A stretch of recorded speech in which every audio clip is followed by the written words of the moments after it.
Yo, just woken up in Ullapool, had a nice traditional Scottish breakfast. The black pudding was really nice, super dense, and the sausage was questionable. Didn't really look like a sausage, but it was super nice. Anyway, was one of the only people there, as you saw.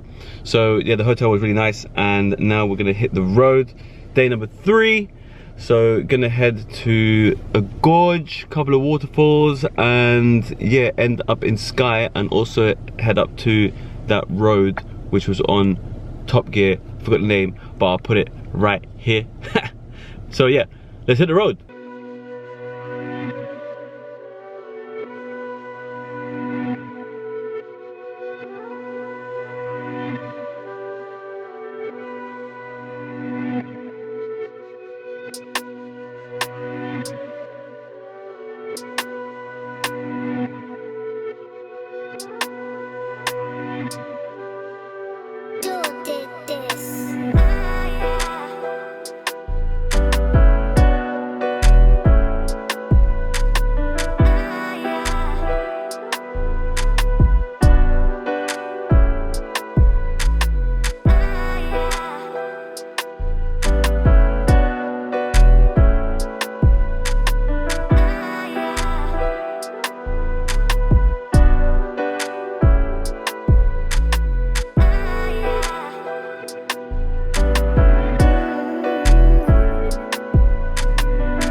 Yeah. Your electrical and all this thing Candy should have done that.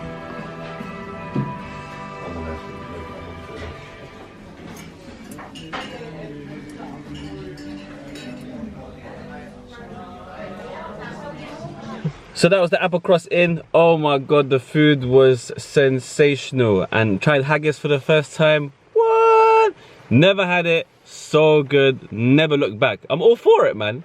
Definitely come to Applecross Inn when you're here, because you know the people are so friendly there. They got a fireplace, and you know the service is so good. Just come down here, it's banging.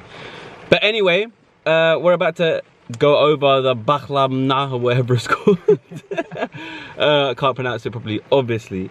So gonna head up there. It is chucking it down outside, as you can see. Oh my god. So we've been so lucky with the weather the last couple of days. So we're gonna head over, drive to Skye Bridge, check that out. Hopefully it stops raining a little bit, but you know that's what happens when you travel the NC500 in the winter. So yeah.